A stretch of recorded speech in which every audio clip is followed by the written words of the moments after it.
Point 17, finance, donc subvention d'associations dont les demandes excèdent 10 000 euros. Sous-entendu, qui nécessite un passage en conseil communautaire. C'est ça, donc vous avez un petit rappel du contexte, hein. On n'est pas sur des matérialisations que les dernières pour les associations. Ça se passe très très bien. Les dossiers arrivent en fait par canal de la dématérialisation, sont traités dans chaque commission thématique, répartis à un fléchage qui avait été fait. Et le fruit que, alors je suis le rapporteur de ces commissions, mais le travail a déjà été fait en amont dans les différentes commissions thématiques. Je ne vais pas vous relire l'ensemble des montants qui sont proposés. Voilà. On a délibéré ce matin en bureau délibératif pour les subventions inférieures à 10 000 euros. Et là, on vous propose de délibérer sur des subventions supérieures à 10 000 euros. Jessica qui voulait intervenir sur un point de détail important. Ce qui est important quand même sur la demande de musique expérience, en fait, c'est pas une demande de 20 000 euros. Effectivement, l'agglomération, on a une convention en fait avec Musique et Expérience qui est 10 000 euros de subvention, donc une demande de 10 000 euros de subvention. Et les autres 10 000 euros en fait sont financés par le budget de fonctionnement de la communauté d'agglomération via des résidences à hauteur de 5 résidences, 2 000 euros la résidence. Donc la demande n'est pas de 20 000 euros, mais elle est de 10 000 euros. Les autres 10 000 euros sont consacrés ailleurs. Je viens de le préciser, parce qu'on pourrait donner l'impression que nous répondons simplement à hauteur de la moitié de la subvention. Sinon, sur les autres, donc vous avez le tableau sous les yeux, hein, sur les autres subventions. Alors, pour la Belle Plante, oui, Jessie. Oui, la Belle Plante, en fait, c'est un festival qui devait avoir lieu cette année à la ferme Carameux, voilà. Et ça a été annulé, mais néanmoins, ces jeunes, c'est des jeunes gens hein, qui ont engagé des finances et je pense que c'est aussi les encourager à préparer l'édition de l'année prochaine. Donc voilà, c'était de proposer 1 500 euros néanmoins pour les aider, les encourager. Voilà, avez-vous des questions concernant ces propositions? Oui, Thierry Saliman. Ah oui, bien sûr, par rapport à Musique Expérience. Bien entendu. Oui, alors, petit rappel de votre logique. Lorsque vous êtes concerné par une association en tant que membre du bureau, voilà, il est bon ton de ne pas participer au vote, donc de le signaler. D'accord, c'est par rapport à quelle association? D'accord. Et je rajoute juste, du coup je vais avoir fait les trois.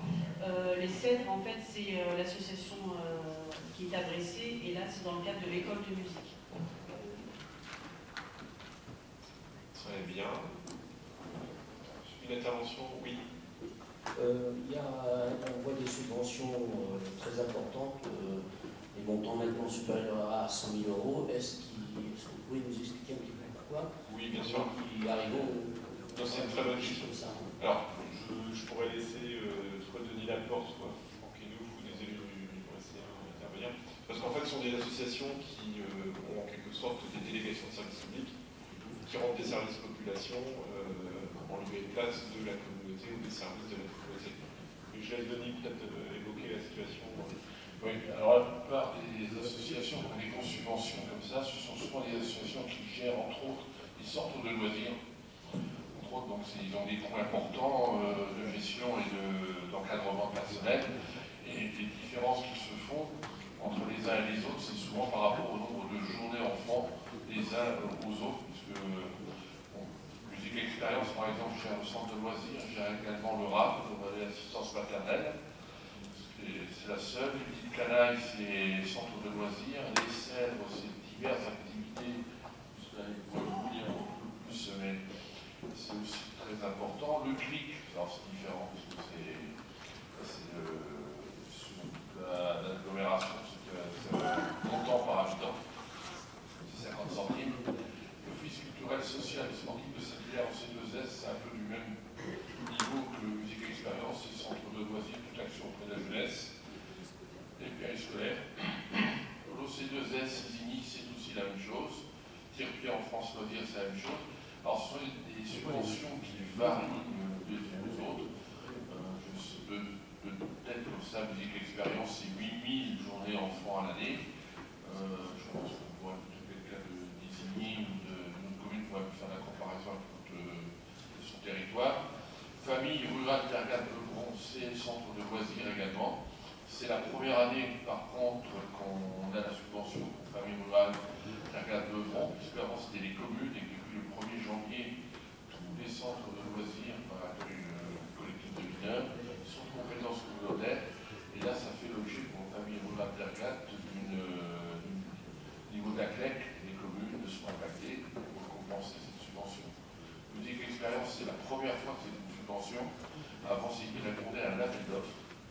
Et pour ne pas avoir les soucis qu'il y ait à la fois pour les associations qui soient sous appel d'offres et d'autres sous subvention, on a passé tout le monde sous subvention parce qu'on aura pu se faire attaquer et être obligé de passer tout le monde dans l'appel d'offres. Ça aurait pu poser des gros problèmes à nos associations locales qui auraient pu se retrouver concurrencées par des gens venant d'ailleurs.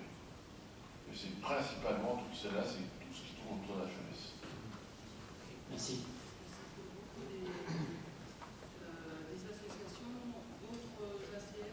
En régie, donc effectivement, on les voit pas passer là, mais et ils sont toutes tenues à un taux d'encadrement qui est pour correspondre aux demandes de la CAF. Voilà. Voilà, merci pour ces précisions. Y a-t-il d'autres questions? Ah, Raymond. Oui, je voudrais aborder le sujet des CAM. C'est une association du Sud-Manche qui, je dirais, qui chapeaute tous les commerces locaux de nos communes rurales. Je pense qu'ils n'ont pas eu une année facile. Il y a un moyen de les aider sans augmenter les subventions, c'est de leur acheter des chèques cadeaux. Eux, ils ont une petite rétribution sur ces chèques cadeaux et ça permettrait peut-être de pallier à la subvention. Parce qu'autrement, peut-être qu'on sera obligé de revoir ça. Je me souviens que lorsque la revitalisation rurale a été uniformisée à toute la communauté d'agglo, on avait dit que pour la ruralité, on ferait peut-être quelque chose. Et ce sera peut-être le moment d'y penser. Donc pour cette année, vous leur avez mis 12 500 €, j'espère qu'ils vont s'en sortir. Mais il faut qu'on garde bien à l'esprit de les aider, ou alors on ira carrément vers supprimer le commerce dans nos communes rurales. Alors, la FDCAM, c'est bien la Fédération des associations commerçants du Meurthenay et du Saint-Hilaire. Mais moi, je pense que le reste du Saint-Hilaire est concerné.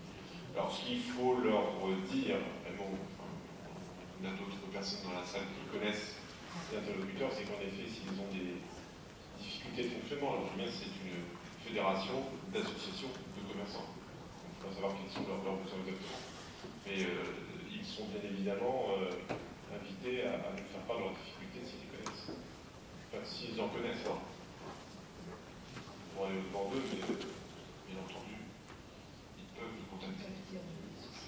Je voulais juste, David, Oui. si je pouvais rajouter, pour rebondir sur ce que dit Raymond, c'est passé en fait, ces subventions-là sont passées à la commission économique en février, donc c'était avant notre élection. Donc il y avait une demande de 20 000 € et on avait juste accordé, enfin la commission avait donné plus son avis pour 12 500. Et effectivement, il y a eu les événements qui sont arrivés après où je pense que il faut vraiment, enfin je suis tout à fait d'accord avec Raymond, il y a peut-être quand même quelque chose à faire pour aider parce qu'ils ont été quand même très impactés. Hein. Oui, David, sans rentrer dans le débat, mais tu regarderas Angélique, il me semble qu'avec les CAM avait des objectifs de se déployer sur l'ensemble de la communauté d'agglomération pour justifier d'étendre aussi sa subvention. Pour l'instant, elle est que sur une partie du territoire. On a une partie du territoire où on a des unions de commerçants aussi qui sont subventionnés par les communes et pas par la communauté d'agglomération. Donc il y avait aussi des objectifs à suivre avec la communauté d'agglomération. Mais comme je l'ai dit ce matin à Raymond, c'est que ce qu'on valide là nécessite de revoir le dossier, d'en reparler et d'être retravaillé si besoin. Il ne faut pas s'arrêter qu'aux chiffres, il faut savoir ce qu'il y a derrière aussi. Et voilà, donc s'il faut remettre une rallonge parce qu'il y a des arguments, etc., rien ne nous empêche de repasser ça au mois d'octobre. Ça vaut pour cette association-là, comme ça vaut pour d'autres. Bien. Y a-t-il d'autres interventions? À Denis, oui, pardon. Juste une petite précision sur les associations. Alors, la prochaine fois, quand on fera les demandes de subventions au début d'année, on essaiera de mettre en face les subventions qu'on touche aussi de la CAF, parce qu'on verse, mais on touche pour avoir, disons, le reste à charge. Tout à fait. Pas d'autres interventions, on passe au vote.